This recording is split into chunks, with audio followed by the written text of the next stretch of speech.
Hola, ¿qué tal internautas? Muy buenos días, gracias por estar con nosotros. Hoy es domingo 18 de agosto.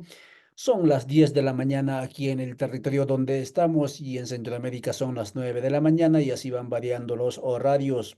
Hoy 18 de agosto, ¿qué celebra el mundo? Es el Día Internacional de Sensibilización contra los Incendios Forestales.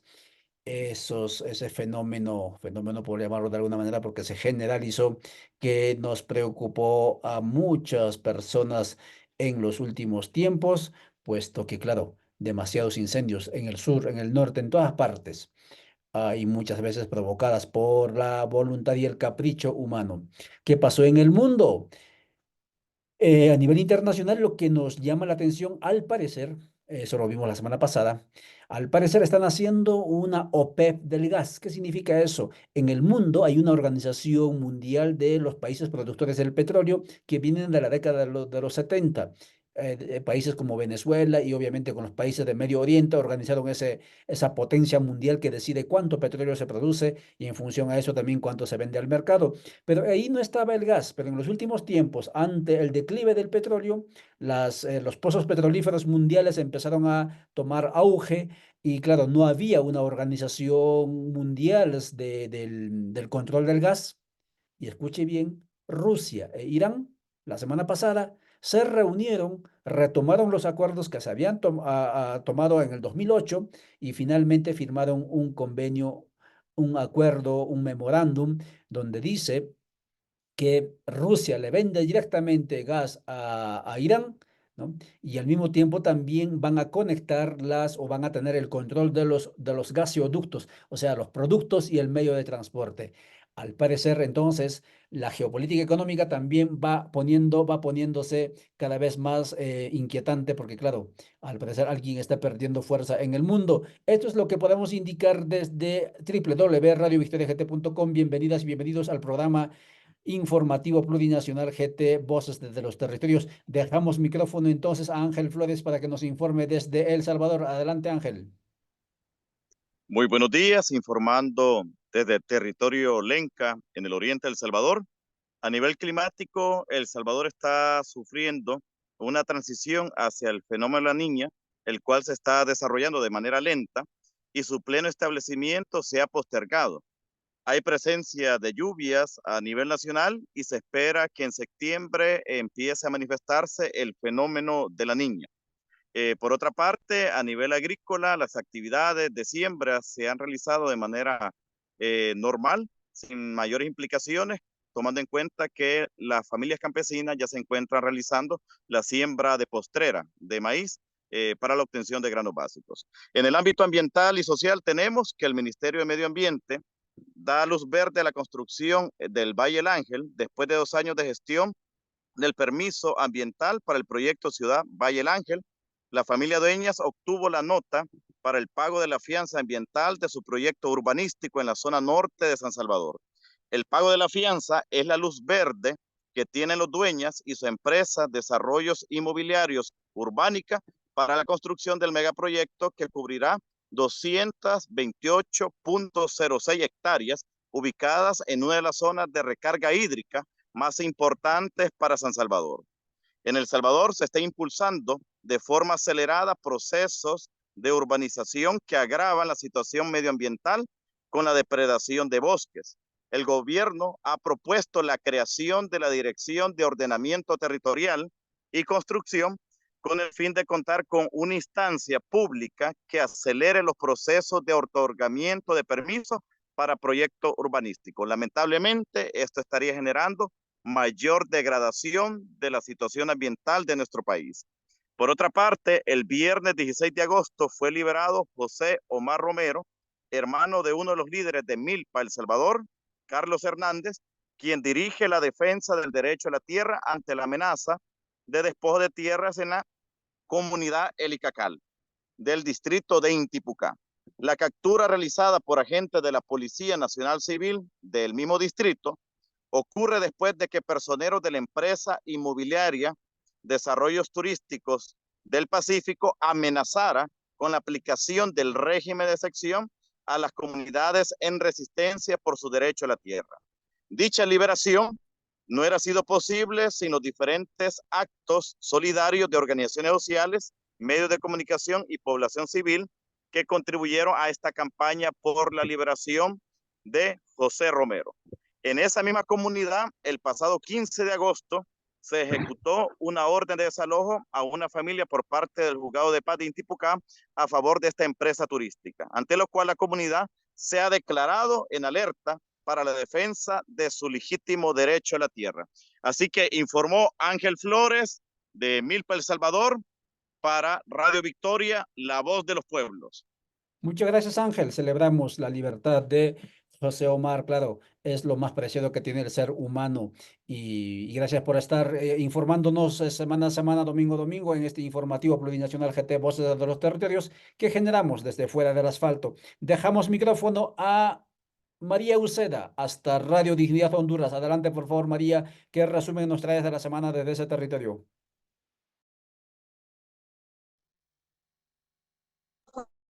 Saludos desde Honduras, desde Radio Dignidad del Movimiento Amplio.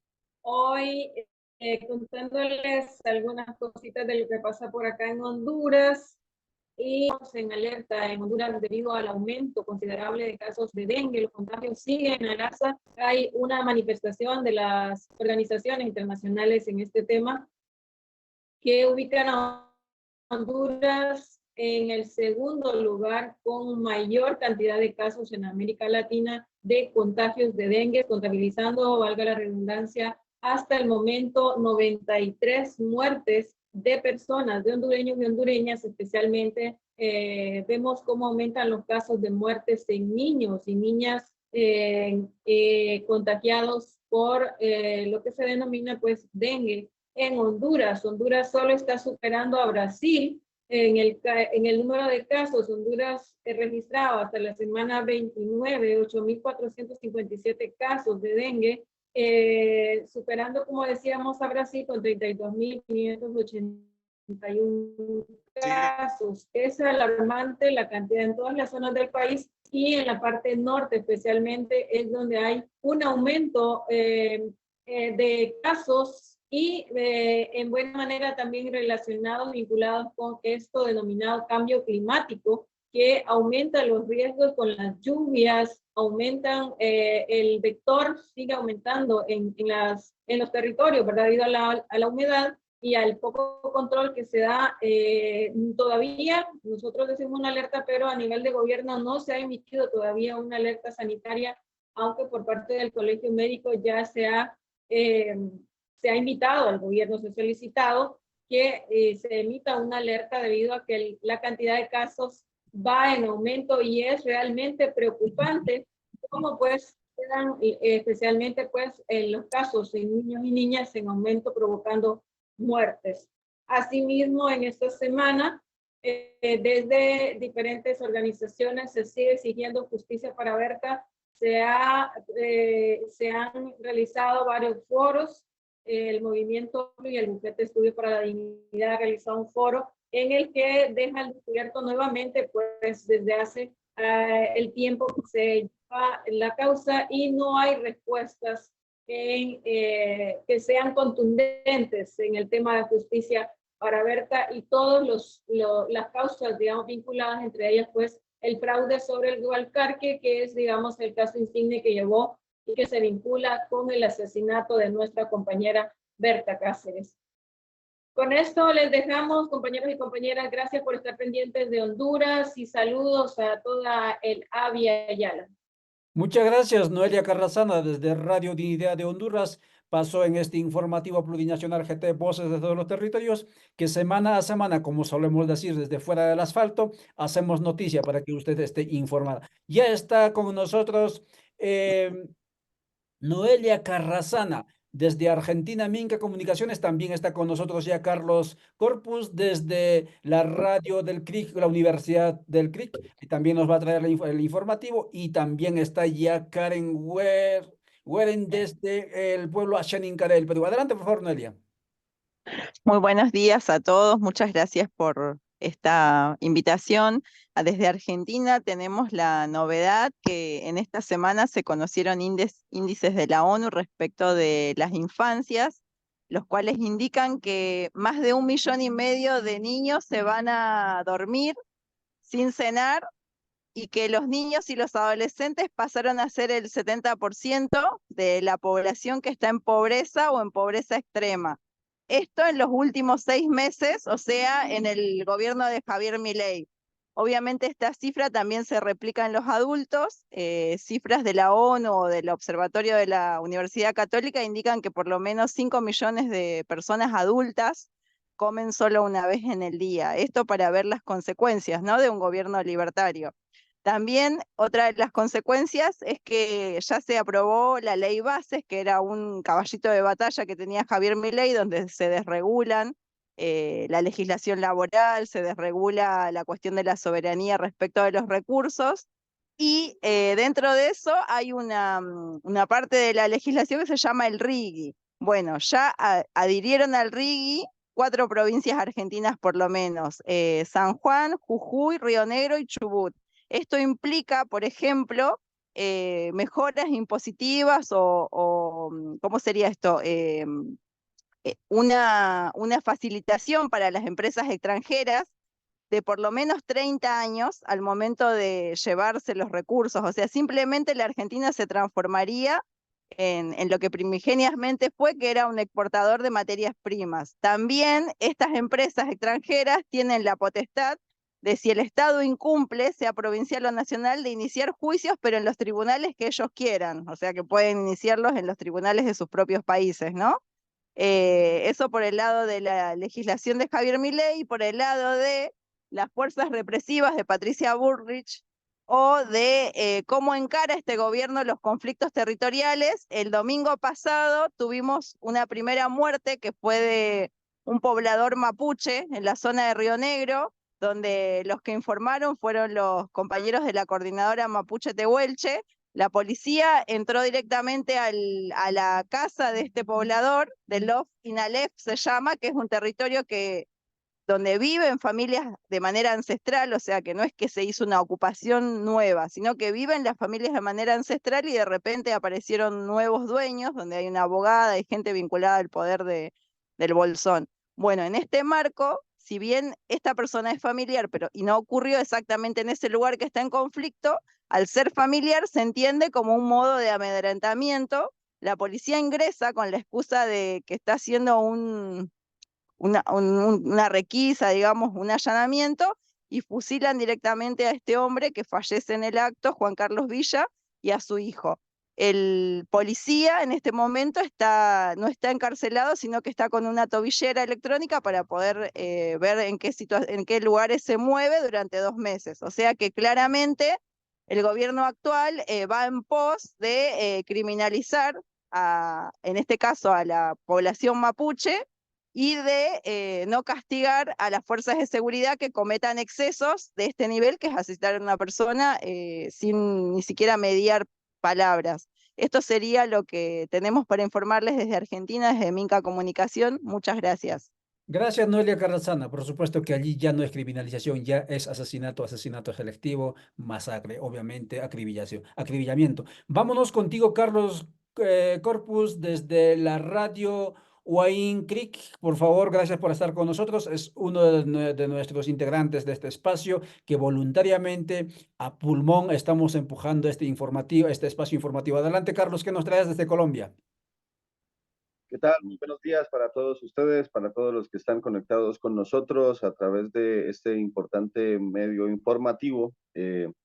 Desde Radio Guaíncric de la Universidad Autónoma Indígena Intercultural, contarles a todos ustedes que, bueno, en nuestro departamento del Cauca, en Colombia, las autoridades indígenas de los diferentes territorios indígenas estarán marchando este martes 20 de agosto. Estarán dirigiendo todas las comunidades indígenas.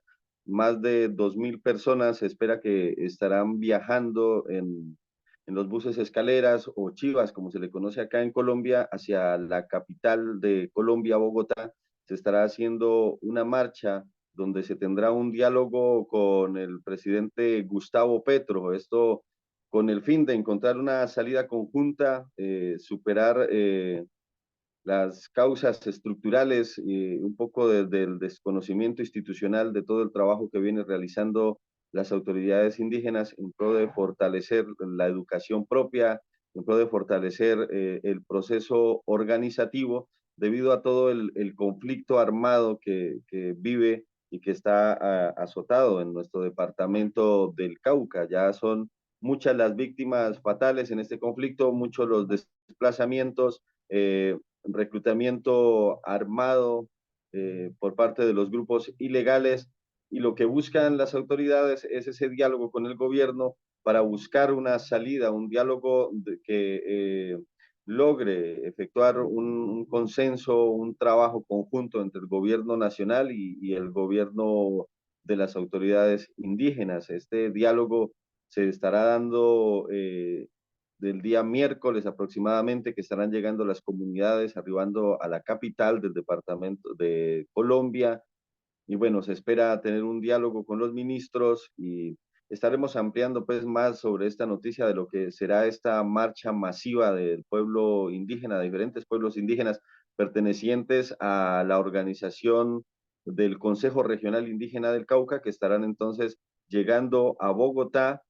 Por ahora se sabe el día de la salida, que va a ser este martes 20 de agosto, pero no tenemos aún conocimiento de todo el avance que se puede hacer. Puede ser que se prolongue por muchos días este diálogo en la capital. Es como la información que tenemos de parte de Radio Guaín Creek. En la ampliación, digamos, estaremos en esta semana ampliando un poco sobre lo que será esta marcha. También contarles un poco acerca del trabajo que vienen realizando también las comunidades indígenas. En otras noticias, en Tumbichuque, en el departamento del Cauca, conocido un sector como Tierra Adentro, en este fin de semana se está realizando un diálogo de flautas y tambores, un viaje ancestral muy bonito, que lo pueden seguir a través de las redes sociales de la organización CRIC y de todo el trabajo que viene haciendo las comunidades indígenas. Un encuentro de flautas y de tambores tradicionales, un encuentro muy bonito que ya se realiza, es el 6º encuentro. Y bueno, a quienes les enviamos un saludo muy especial por este encuentro tan bonito que se hace de flautas y tambores a ritmo de chirimía, en este hermoso lugar de Tumbichuque, en el departamento del Cauca. Es la información que tenemos por ahora desde Radio Guaín, desde el departamento del Cauca, para todos ustedes con mucho cariño. Muchas gracias, Carlos. Gracias a la Radio Wayne. Bienvenido pues a este espacio de www Radio Victoria. Ojalá que podamos también enlazar con Tuca, con tus redes sociales de por allí para ir saliendo también con estos contenidos. Vámonos al Perú, a lo que se llama la Nación Ashaninka. Por favor, Karin, cuéntanos qué noticias nos traes desde lo que se llama la selva, la Amazonía del continente, en este caso de Perú. Maroni, Antaro Kemochiritanzi. Les saludo en mi idioma Ashaninka. Es una alegría volver en este espacio, una vocería colectiva desde los territorios. Bueno, en el Perú, en nuestra nación Ashaninka, contextualizando los procesos que a veces entran las ONGs o que vienen a nuestros territorios para fortalecer la Amazonía, porque ustedes, la gran mayoría sabemos que la mayoría de estos recursos de las ONGs vienen con mirada amazónica. Entonces, pero en este proceso, usualmente estas ONGs vienen con su folclorización. Por ejemplo, en eventos así, donde más que nada la niñez o la juventud está en procesos, hacen ceremonias andinas para la armonización, o como le llaman también, ofrendas también lo llaman, pero a veces hay que entender que los pueblos indígenas andinos y amazónicos tienen también diferentes reflexiones sobre nuestra armonización, ¿no? Por ejemplo, el pueblo Ashaninka no es así tan como el pueblo andino, que es un proceso de armonización más visible, pero nosotros, los Ashaninkas, siempre lo hacemos, o es un sabio, una sabia que hace en el bosque, o cuando en el mismo instante, ¿no? Entonces, a veces las ONGs folclorizan bastante esa reflexión que nosotros como pueblos indígenas tenemos, ¿no?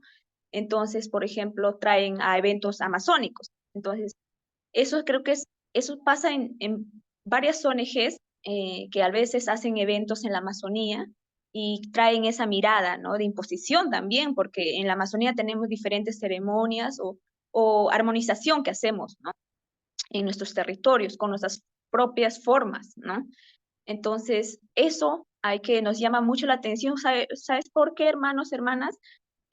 Porque cuando se folcloriza nuestra identidad, el Estado también agarra eso y también pretende, por eso a los pueblos indígenas nos llama solo para bailar, danzar en sus eventos, pero cuando realmente nosotros demandamos derechos, queremos fortalecer procesos organizativos, nos violentan, nos criminalizan.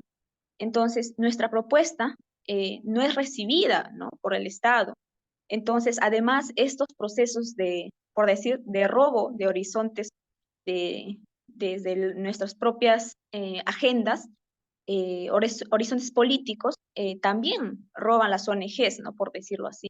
Entonces, eso también nos llama a una mirada de que si bien puede captar recursos para la Amazonía, nosotros como mujeres indígenas también miramos de una forma integral el territorio, ¿no?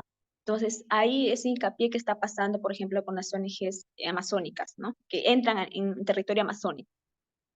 Por otro lado, también en el ámbito ya ahora de la COP16, que es de diversidad biológica, que viene ese proceso que se va a hacer también en Colombia. Nosotros como mujeres indígenas venimos reflexionando, ¿no? Realmente hay un compromiso débil por parte de nuestro país.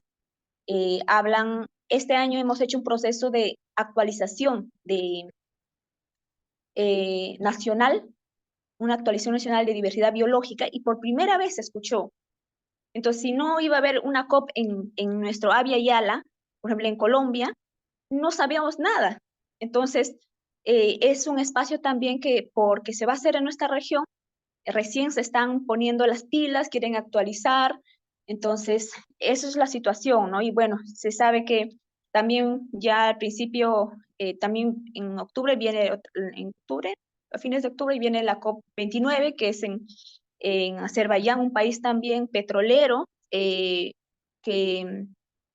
que toda esa mirada se está haciendo en países que, bueno, son países que vienen, su economía es del petróleo, ¿no? Por ejemplo, aquí en nuestras Amazonía hay bastante petróleo, pero lo quieren mercantilizar también, ¿no? A esa mirada de las COP, ¿no? Es más beneficio para aquellos que trabajan justamente con esa economía extractivista, ¿no? Bueno, eso más que nada informo desde acá en nuestro territorio que nosotros estamos pendientes en esos procesos del camino a COP16 y camino a COP28, ¿no? Y es una fuerte también estrategia de nosotros también por primera vez vamos a participar como organización. Muchas gracias, Karen, del pueblo Ashaninka, por esa información reflexionada, pero también completa. Claro, muchos de nosotros no estamos informados ni de la COP16, mucho menos de la COP29, mucho menos de qué es lo que van a debatir allí en Cali, Colombia. Hamilton va hasta Petén. Ahora sí ingresamos a los territorios de lo que se llama Guatemala. Escuchamos a Hamilton. Por favor, se prepara Marlene, Victoria, y así vamos a pasar. Adelante, por favor, son las 9:10 y 24, 9:24 en Centroamérica. Adelante. Buenos días a la amable audiencia de Radio Victoria y el informativo GT Nacional. En esta ocasión nos encontramos en el municipio de Las Cruces, Petén. Hemos estado visitando comunidades de este municipio y del municipio de La Libertad. La información que tenemos para ustedes es preocupante la situación que se vive por el momento en el tema de los granos básicos. En estos dos municipios, haciendo un sondeo, se tienen casi 20 caballerías de maíz, solo que no es un maíz nativo, no es un maíz que las comunidades producen como una semilla, digamos, natural o nativa, ¿verdad? Pero acá se siembra ese maíz que es híbrido y que muchas veces no es para el consumo humano, sino para hacer, digamos, concentrados y dárselo al ganado y así tener una mayor producción, más rápido el engorde, pero al final llega a consumirlo el ser humano y es lo que está causando diferentes enfermedades. Claro, se tiene que casi 1.280 manzanas de esa, digamos, de ese maíz.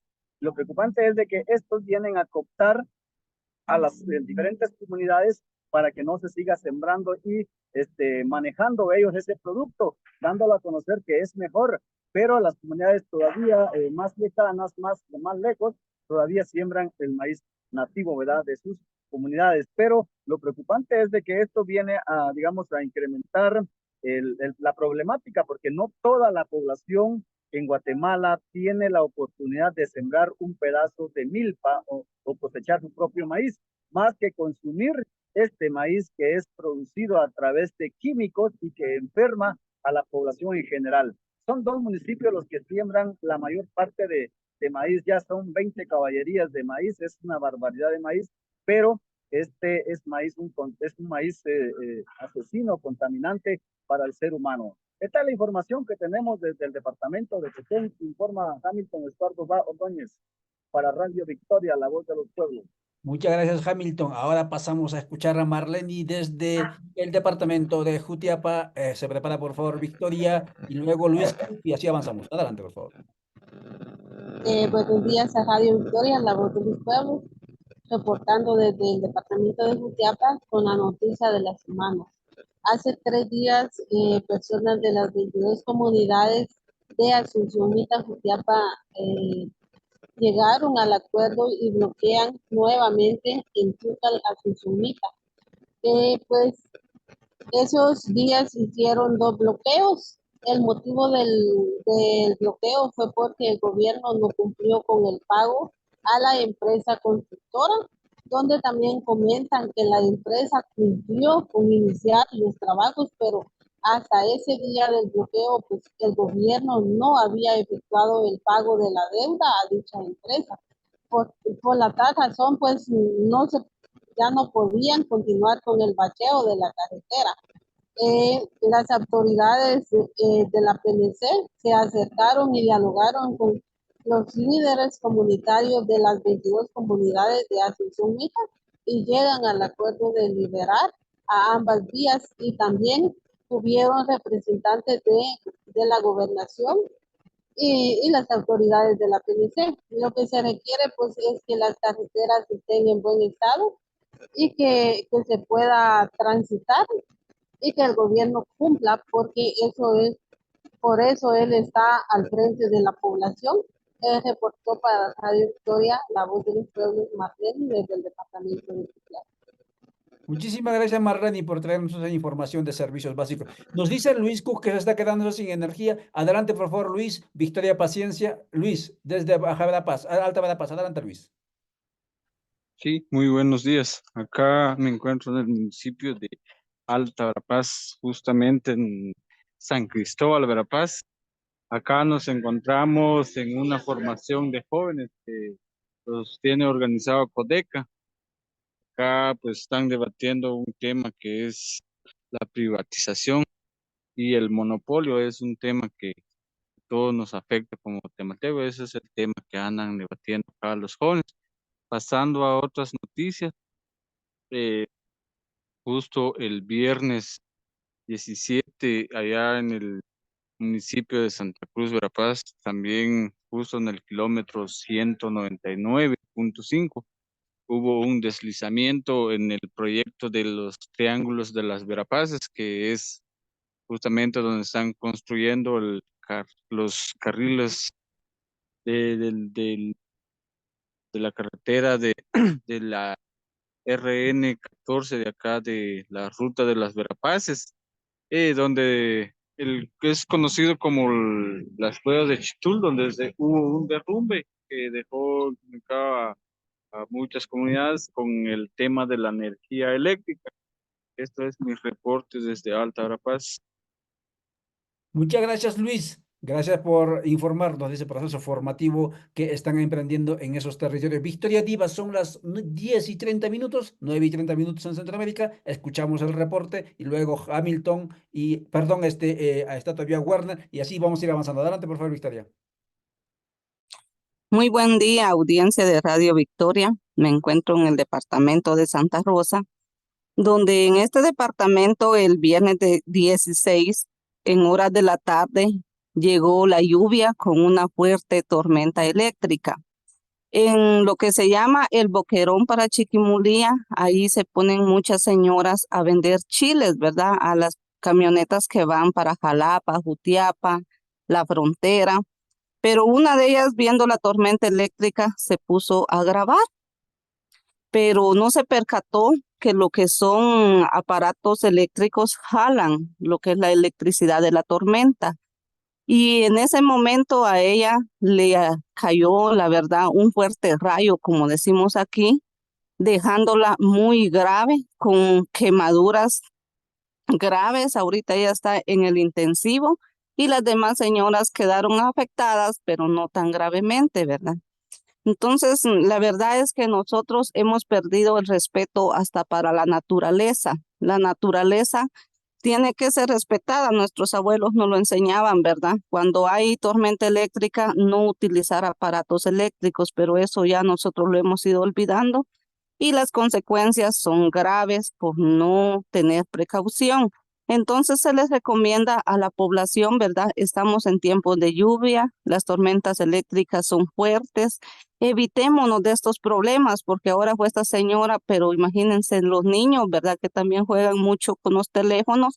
Es recomendable, ahí sí que educarlos y enseñarles que mientras haya tormenta eléctrica, guarden sus teléfonos. Por otra parte, la empresa Energuate sigue molestando a la población. El lunes 14, un señor de Buenos Aires tuvo una demanda por parte de la empresa. Fue en el juzgado de Tacisco, pero el señor llegó con su abogado y la empresa solo lo hace por molestar a la gente, por intimidarlos, porque cuando el señor llegó, ahí se estuvieron varias horas y la empresa no presentó. Solo los hizo gastar a ellos en su abogado y en su tiempo, y la empresa no presentó. Quiere decir que todo el tiempo empresas extranjeras viven jugando con la población guatemalteca. Soy Victoria Divas y reporté para Radio Victoria, la voz de los pueblos. Gracias, Victoria, por las recomendaciones, pero también por el informe que nos da sobre la empresa Energuate, que cada vez más es repudiado en esos territorios de Guatemala. Voy contigo, Werner Ventura. Adelante, por favor, si todavía estás, Werner.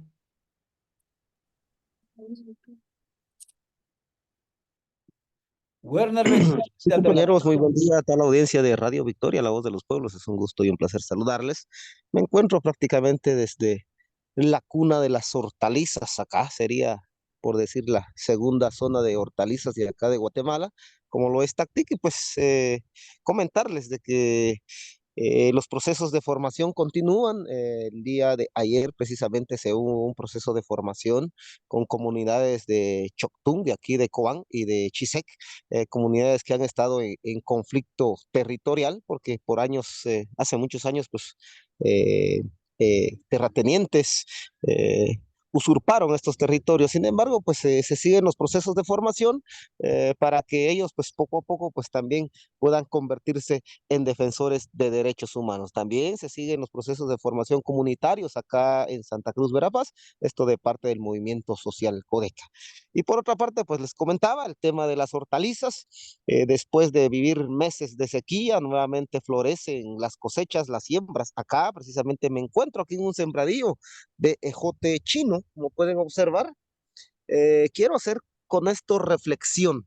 Si bien es cierto, pues acá son extensiones grandes de esta cosecha, lo que preocupa bastante es que esta cosecha pues está dando en menos de 2 meses. Esto a raíz de los químicos y agroquímicos que se utilizan bastante y que a la larga, pues lo único que vienen es a perjudicar la salud. Sabemos de que tenemos que consumir alimentos que provienen de la madre tierra, sin embargo, también estamos en contra del uso de agroquímicos. Es por eso que también hago la otra contraparte, que también en este mismo lugar, pues también lo que preservamos, pues es también mantener nuestras semillas ancestrales, y prueba de ello, pues también estamos en una zona frutera como la Tactic y donde pues también se producen las peras. Hoy estamos en plena época de peras.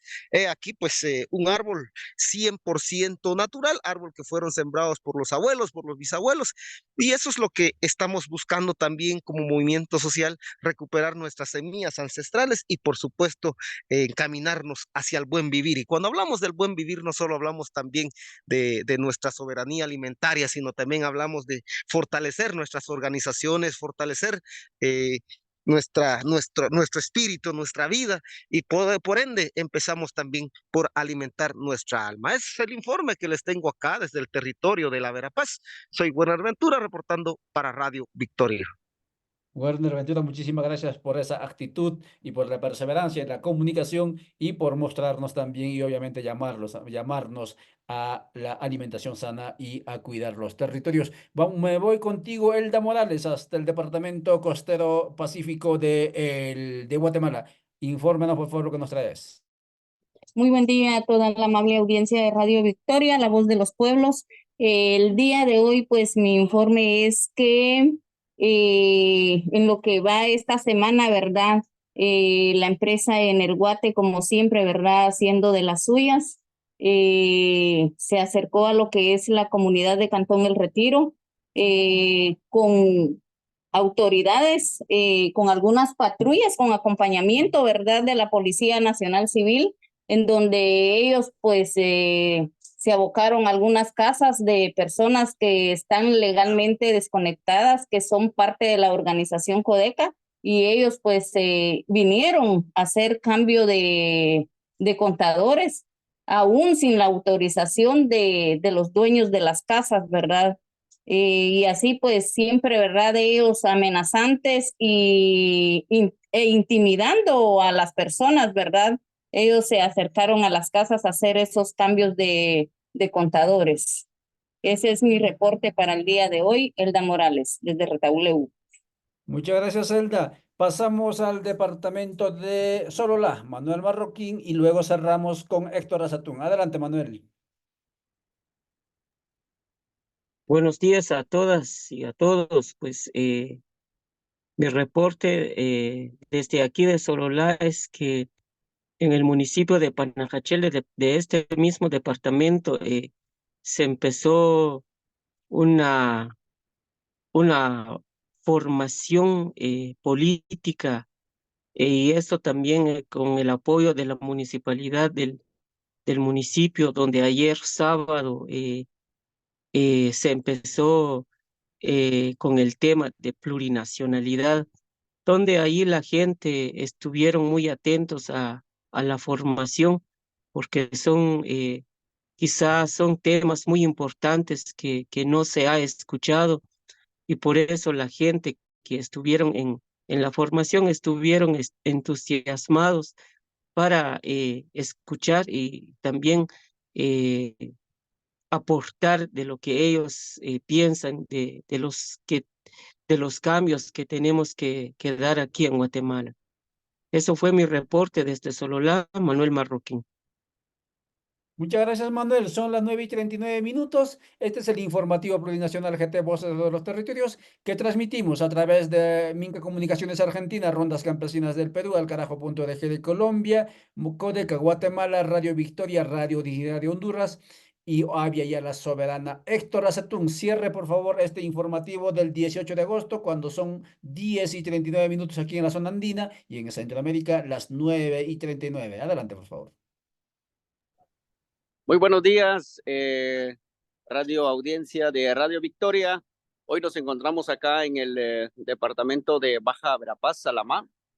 Precisamente, pues el día de hoy se sostuvo una reunión con varios cocodes de lo que es el municipio de Salamá, de lo que es el área sur, para organizarse para viajar el día de mañana a la ciudad capital a una reunión con el ministro del Fondo Social, ya que pues una carretera que se estaba trabajando en su ampliación y la colocación de asfalto, las maquinarias pues se fueron, la empresa retiró las maquinarias y hasta el momento pues no se tienen noticias del por qué la situación, se retiraron y dejaron el proyecto a medio trabajar.